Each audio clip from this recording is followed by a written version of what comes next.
Bab 24. Mabuk parah. Melihat keadaan kesalahpahaman itu, Jelis langsung menyikapi apa yang sedang dialami Canari saat itu. "Pak, saya minta maaf, biar aku yang bicara sama istri Bapak." Jelis pun merasa bersalah, hingga dia ingin mencoba bicara dengan Canari. "Tidak apa-apa, biar gua saja yang bicara padanya." Basten langsung menyikapi sendiri situasi saat itu. Basten yang sudah sampai di luar ruangannya, ternyata istrinya sudah tidak ada di sana. Dan di waktu yang bersamaan teman Basten atau pria yang bicara dengan Canari mengenai apa yang sedang membuat Basten sibuk saat ini, dia juga datang di sana. "Lu mau kemana, Bas? Kok buru-buru amat?" "Istri gua salah paham. Tadi gua sama Jelis di ruangan saya sedang memeriksa kelengkapan berkas-berkas kantor," jawab Basten dengan wajah yang sibuk melihat sana-sini. Mendengarkan perkataan demikian, pria itu langsung kebingungan, karena sebenarnya dia juga bertemu dengan Basten untuk memberitahukan bahwa di acara pembukaan audisi, di sana sudah ada Canari dan dia juga ikut di salah satu tim. Namun ternyata Canari sudah duluan menjumpai suaminya. "Wajah lu kenapa kebingungan gitu? Emang lu tahu kemana istri gua?" tanya Basten saat melihat kebingungan di wajah sahabatnya itu. "Gak sih, sebenarnya tadi gua kesini jumpa ama lu untuk ngasih tahu kalau istri lu ada di sana, di acara pembukaan audisi, karena dia juga ikut di salah satu tim, dan jangan-jangan dia udah kembali ke sana."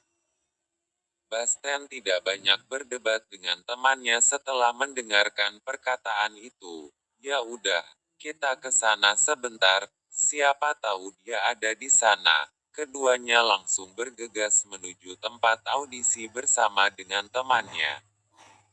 Beberapa menit mereka nyari setelah sampai di sana, namun Canari tidak ada di sana. "Bas, gua udah nyari di mana-mana, tapi istri lu gak ada. Coba tanya sama ketua timnya istri lu, itu Noh yang sedang nelpon." Pria itu menunjuk ke arah Bul yang sedang sibuk nelpon. Tanpa basa-basi, Basten langsung menghampiri Bul. "Canari kemana?" Pertanyaan itu langsung membuat Bul Prasetya kaget dan juga teman-teman mereka yang lain. Namanya juga pertanyaan seorang pimpinan perusahaan, apalagi seorang pimpinan dalam audisi yang mereka ikuti. Wajarlah kalau mereka sedikit gugup. Namun salah satu di antara tim itu menjawab pertanyaan Basten dengan gugup, "Tadi dia pamit duluan sama kita. Katanya ada yang penting. Tapi barusan dia ngasih kabar, dia udah nyampai di rumah." Jawaban itu terdengar santai dari Bul.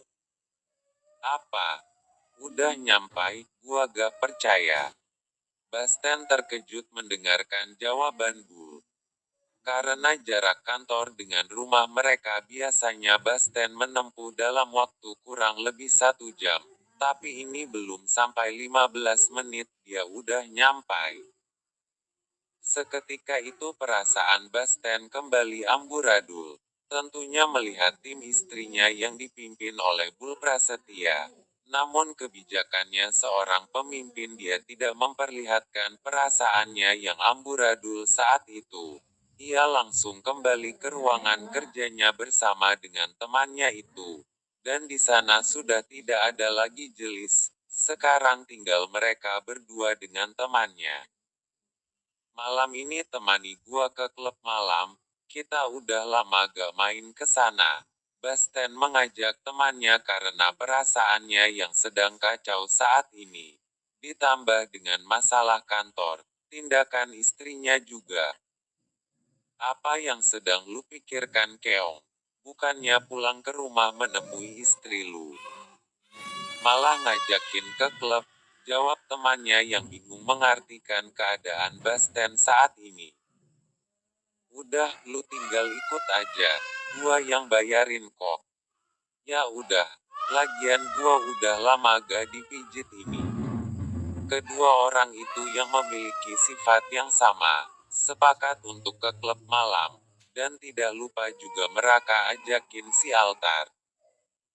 Malam itu mereka menghabiskan waktu untuk mabuk-mabukan. Hanya saja Basten tidak seperti temannya yang lain yang memanfaatkan waktu singkat untuk check-in di kamar kosong bersama tukang pijit pilihan mereka yang di bawah umur 20-an.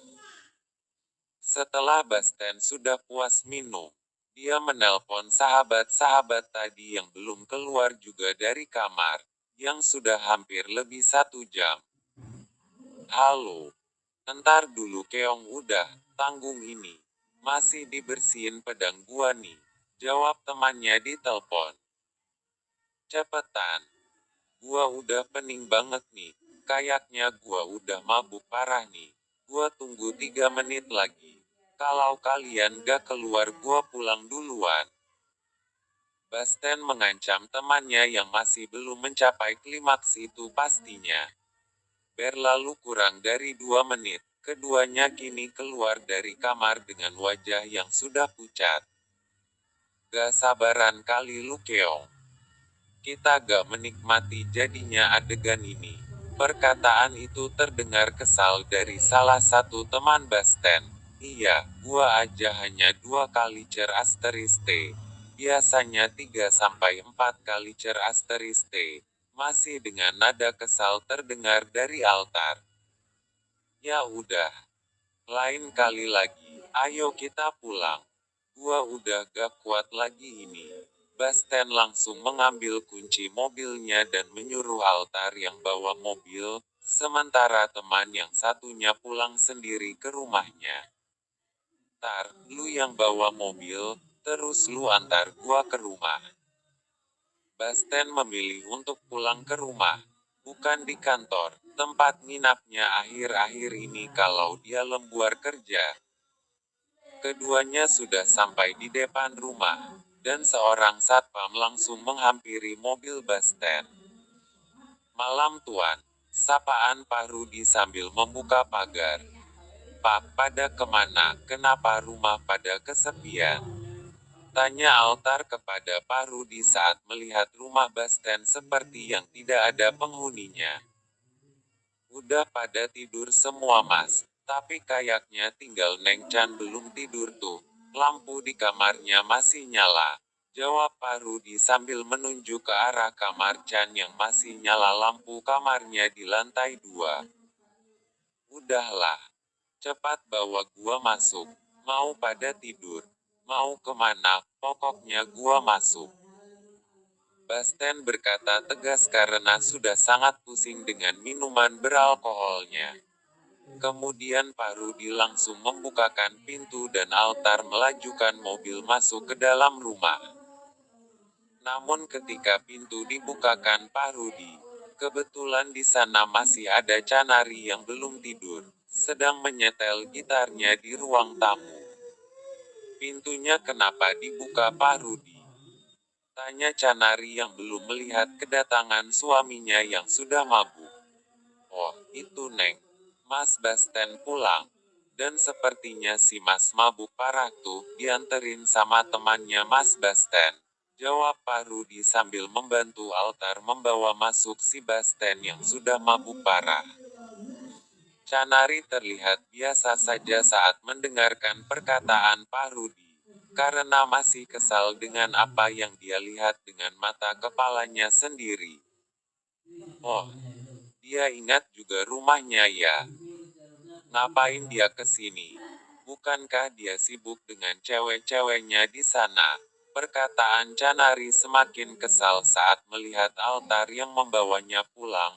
Karena sebelumnya Chan tahu kalau Basten sudah bersama teman-temannya itu. Pasti pilihan utama mereka bersenang-senang di klub malam bersama wanita lain. Nanti dulu lu marah sama suamimu Chan, suami lu mabuk parah ini. Badannya berat banget juga. Di mana kamar kalian? Altar langsung memotong cerewetan Canari yang pastinya semakin memarah dengan kedatangan suaminya, apalagi dengan keadaan mabuk. Canari menghargai perkataan Altar, dan namanya juga suami.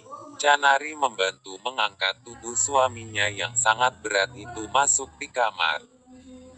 Setelah Basten dibawa ke kamar, Pak Rudi kembali ke depan untuk melanjutkan jaga malamnya, sementara Altar meminta waktu Canari untuk bicara sebentar. Awalnya Canari menolak, tapi saat melihat keseriusan di wajah Altar, Canari memilih untuk bicara dengan Altar. Lalu Altar menceritakan semuanya kepada Canari. Mengapa Basten seperti ini? Karena sebelum mereka mabuk-mabukan di klub tadi, Basten sudah menceritakan kepada kedua temannya itu apa alasan mengapa tiba-tiba dia mengajak mereka ke klub malam. Altar menjelaskan kembali berawal dari masalah perusahaan yang penyebabnya ialah ayah Canari. Walaupun sebelumnya Canari sudah tahu, kemudian dijelaskan lagi tentang wanita yang selalu ada di ruangan kerja Basten. Yang mana wanita itu ialah sekretaris suaminya, yang selalu sibuk juga dengan masalah yang sedang dihadapi perusahaan saat ini. Jadi, Canari, sekarang lu cepat selesaikan masalah kalian. Jangan sampai lu berlarut-larut dalam kesalahpahaman dan konflik dengan suamimu. Walaupun lu curiga sama dia malam ini. Dan gua jujur berkata sama lu sebagai istrinya. Dia udah gak kayak dulu lagi yang harus ditemani oleh wanita-wanita malam kalau dia ke klub. Malam ini dia hanya minum sendiri. Bahkan kedatangan wanita malam pun tadi di klub, dia marah-marah. Dia menyuruh wanita-wanita itu menjauh darinya. Jadi sana lu samperin dia di kamar. Dan gua harus balik sekarang. Gua telpon dulu si Keong ini untuk menjemput gua. Altar mengakhiri pembicaraannya sambil mengambil teleponnya untuk menelpon temannya untuk menjemputnya. Canari tidak menanggapi lagi penjelasan Altar. Dia langsung berlari menuju kamar dan melihat keadaan suaminya yang sudah mabuk parah. Lanjut ke bab berikutnya.